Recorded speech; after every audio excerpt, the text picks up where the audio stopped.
구멍찌 부력을 측정하는 방법을 알아보도록 하겠습니다. 낚시를 하실 때 막상 현장에서 예민한 찌를 세팅하려고 한다면 조금 어려운 일이 될 수 있겠죠. 그래서 출조 나가시기 전에 사전에 찌의 부력을 정확하게 체크하고 알고 계시다면 현장에서도 예민한 채비를 운영하실 수 있습니다. 자, 그래서 오늘은 제가 두 가지 찌를 예로 들어봤는데요. 개인에 따라서 어떤 호수의 찌를 체크하실지, 어떤 구멍찌를 또 체크하실지는 선택하실 수 있겠습니다. 저는 B찌와 1.05 두 개 준비했습니다. 자, 여기 준비물 잠깐 볼까요?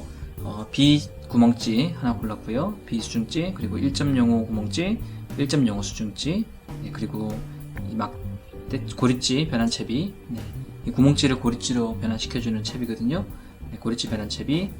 만약에 구멍찌가 좀 긴 찌를 쓰신다면, 지금 제가 보시다시피 제가 사용하는 구멍찌들은 좀 높이가 낮죠. 만약에 좀 높은 찌를 사용하신다면 고리찌 변환채비도 긴 것이어야 됩니다. 자, 그 다음에 고리찌 변환채비 옆에는요, 막대추가 있습니다. B, 2B, 3B. 자, 이게 어떻게 사용되는지 각각의 채비들을, 제가 소품들을 이용해서 부력을 체크하는 방법을 지금부터 보여드리도록 하겠습니다. 먼저 이 페트병을 자르는 일부터 시작해야 되겠죠.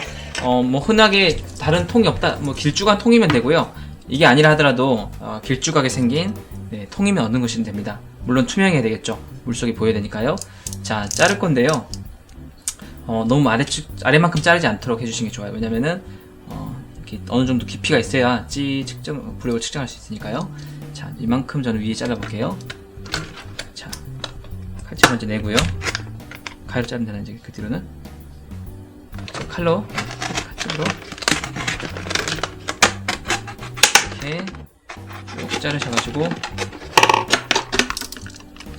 네, 이렇게 만들어주시면 됩니다. 자, 그 다음에 물을 받아야 되겠죠? 보통, 페트병을 투명해야 좋겠죠? 이렇게 준비했고요. 자, B구멍찌 부력을 측정해 보도록 하겠습니다. 자, B구멍찌에 B수중찌를 달고요. 자, 그 다음에 고리찌 변환채비 밑부분에 고무를 장착해서 떨어지지 않도록, 채비가 빠지지 않도록 해줍니다. 자, 여기 표시된 것처럼 B부력의 잔존부력은 G2라고 되어 있습니다. B부력의 잔존부력은 G2라고 되어 있는데, 찌를 구매하시면 내가 산 찌가 부력이 맞는지, 아니면 부력이 오차가 큰 찌인지 아마 알고 싶으실 거예요. 자, 그래서 어떻게 측정하시는지 제가 보여드릴게요. 자, 지금 제가 가지고 있는 게 G2 좁쌀 봉돌이고요. 보이시나요? 그 다음에 잔존부력이 지금 G2가 남을 거라고 얘기되어 있기 때문에 G2 좁쌀 봉돌 한번 올려보겠습니다. 자, 케미 구멍 부분을 이렇게 올리시면은 쉽게 떨어지지 않습니다. 물론 떨어질 수도 있는데 조심히 이렇게 놔주시면 됩니다. 네, 툭 하고 떨어졌는데요. 자, 보시다시피 자, 이게 부력이 완전히 상쇄됐다면 이 수면에 찰랑찰랑해야 되는데 수면 아래로 살짝 잠겼다는 걸 볼 수 있죠. 자, 이게 무엇을 의미하냐면 부력을 어느 정도 초과했다는 것이 됩니다. 물론 이렇게 사용하셔도 됩니다. 잠수찌처럼 사용하셔도 되는데, 문제는 지금 G2 잔존부력이라고 되어 있는데 G2를 달았을 때 오히려 살짝 잠기는 형태로 나오죠.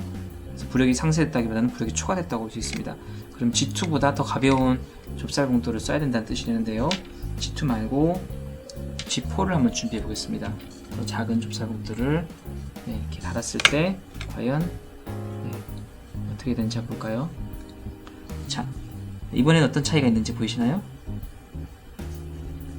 네, 이번엔 수면의 끝에 정말 찰랑찰랑한 거 보이시나요? 부력이 완전히 상쇄되려면 G4를 달아야 되죠. 그러면 이 구멍찌의 부력은 어떻게 되는 걸까요? 결국에는 이 구멍찌의 실제 부력은 B 플러스 G4가 되겠습니다. 이 구멍찌의 실제 부력은 B 플러스 G4가 되겠습니다.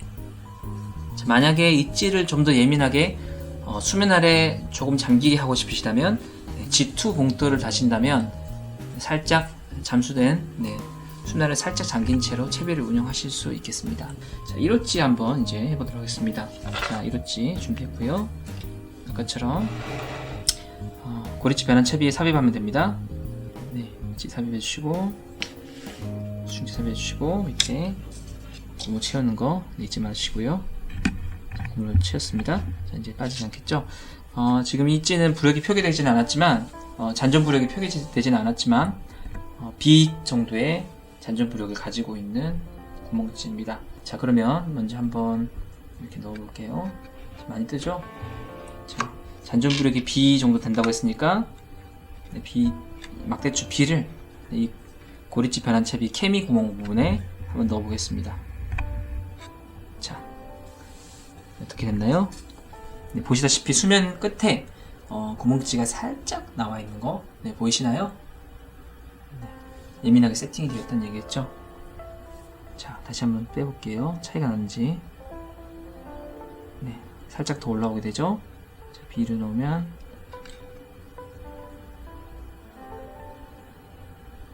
네, 거의 수면과 일치하게 찰랑찰랑하게 되죠? 네, 이렇게 됐습니다. 자, 만약에 이 1.05 구멍찌를 이거보다 더 예민하게 만들고 싶다. 뭐 거의 부력을 아예 상쇄하고 싶다. 심지어는 부력이 거의 상쇄됐을 뿐만 아니라 부력을 제로를 살짝 초과해서 수면 아래 살짝 잠기게 하고 싶다 하면은 네, 어떻게 좁쌀봉돌 운용을 해야 될지 알기 위해서 막대추를 좀 더 무거운 곳을 이용해 봅니다. 방금은 B 네, 막대추를 넣었는데요. 이번에 EB를 올려 보겠습니다. 자, 수면 아래 잠길 때까지 한번 제가 무게를 대어 볼게요. EB와 B의 차이는 0.2g 정도밖에 되지 않거든요. 그래서 B와 0.4g 정도 차이 나는 3B를 한번 올려 보겠습니다. 자, 보이시나요? 지금 3B를 넣는 순간 찌가 물속에 잠기기 시작했어요. 자, 한번 제가 눌러볼게요. 자, 얼마나 예민한지. 만약에 물속에서 입질이 왔다고 할 때 살짝 툭 쳐보겠습니다. 네, 보이시나요? 찌가 지금 서서히 올라오죠. 하지만 여전히 수면 아래 잠겨 있습니다. 네, 이렇게 찌를 운영하시려면 3B 정도의 잔존 부력이 추가되어야 된다는 뜻이 되겠죠? 자. 네, 그래서 이 찌를 잠수찌처럼 운영하고 싶다면 1.05 수중찌를 다시고 그 목줄에 3B 봉돌을 분납하셔야 된다는 뜻이 됩니다. 네, 다시 한번 볼까요? 3B를 달았을 때 이렇게 물속에 잠기게 되죠. 자, 아주 작은 입질도 캐치해낼 수 있을 것 같습니다. 자, 하지만 3B 봉돌을 분납해야 되는 경우라면 어떻게 해야 될까요? 3B 봉돌을 분납해야 되는 경우라면은 물론 이제 목줄에다가 3B 봉돌을 하나를 크게 달 수도 있지만 아마 보통은 긴 목줄에 봉돌 2개를 분납하실 겁니다. 3B 같은 경우에 어떻게 분납해야 되는지 자, 이거는 제가 표로 설명드릴게요. 3B를 분납하는 방법은 여러 가지가 있습니다. 그 방법을 알아보기 전에 먼저 이 차트에 있는 이 3B의 무게를 참조해 보시기 바랍니다. 3B는 몇 g인가요? 0.95g입니다. 3B를 분납하는 방식의 요점은 이렇습니다. 어떤 식으로 분납을 하시든 간에 결국 그 분납의 합산이 0.95g이 되도록 맞추시면 되는 것입니다. 그럼 예를 들어 볼까요? 2B 좁쌀 봉돌을 하나를 달게 되면 G4 좁쌀 봉돌을 달아야 0.95g이 됩니다. 자, 그러면 B 좁쌀 봉돌을 단다면 나머지 하나의 좁쌀 봉돌은 몇 호가 되어야 될까요? 직접 한번 찾아보시기 바랍니다. 네, 아마 쉽게 이번에는 답을 찾으셨을 것 같은데요. G1을 다시면 합산 무게가 0.95g이 되어서 3B가 됩니다.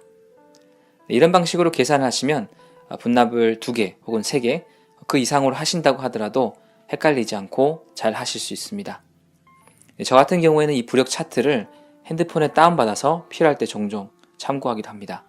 여러분도 이 차트를 받으실 수 있도록 영상 설명란에 링크를 제가 표기해 두었습니다. 필요하신 분은 받아가실 수 있습니다.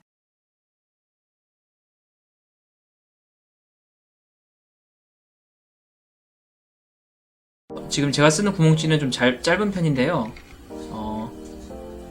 좀 긴 구멍찌를 쓰게 된다. 그러면 어떻게 될까요? 네, 지금 고리치 변환채비가 이 짧은 구멍찌에 딱 맞게 나왔다는 걸 알 수 있어요.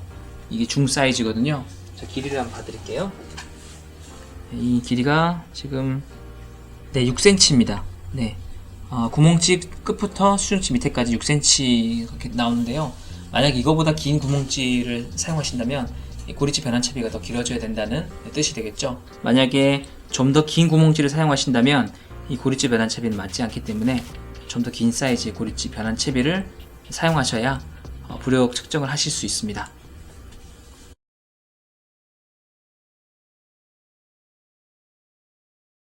과연 이 고리치 변환채비의 무게가 얼마나 영향을 미치는지 궁금하실 겁니다.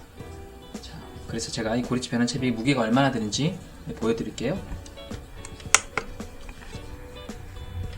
자, 지금 제가 가지고 있는 이 저울은 0.1g 단위대까지 잴 수 있는 저울이고요. 자, 이걸 한번 올려보겠습니다. 네, 보시다시피 제로로 뜨네요. 0.0 몇 그램 정도까지 소수점 둘째 자리까지 내려간다는 뜻이 되겠네요. 네, 거의 무게가 없다고 느껴질 정도로 아주 미미한 무게입니다. 자, 그러면 정말로 이 저울이 문제가 되지 않는지 다른 거 한번 제가 올려보겠습니다. 자, 이거는 B 막대추인데요. 올려보겠습니다. 네, 0.45 왔다 갔다 하네요. 네, 다시 한번 올려볼게요.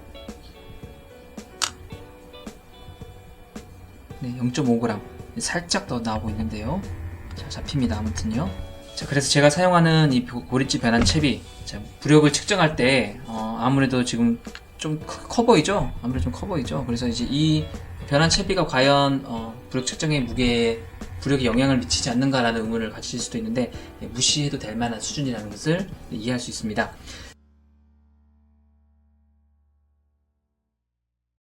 그 다음에 바다에서 낚시를 하게 되기 때문에 민물로 부력을 측정하는 게 의미가 있는가라는 질문을 하실 수도 있어요. 그런데 당연히 바닷물과 민물의 비중은 다르죠. 바닷물이 더 부력이 좋기 때문에 부력의 차이가 있을 수 있지만 무시해도 된다고 말씀드릴 수 있는 이유는 바다 낚시를 하실 때는 크릴이나 도래나 바늘을 달기 때문에 상세 부력이 어느 정도 추가되는 무게들이 있습니다. 하지만 우리가 측정할 때에는 보시다시피 단지 구멍찌와 수중찌, 지금 거의 무게에 영향을 미치지 않는 고리치 변환채비 이렇기 때문에 추가되는 무게들이 거의 없습니다. 따라서 바다에서 낚시하실 때 추가되는 무게를 감안하시면 그 비중의 차이는 어느 정도 무시하셔도 됩니다.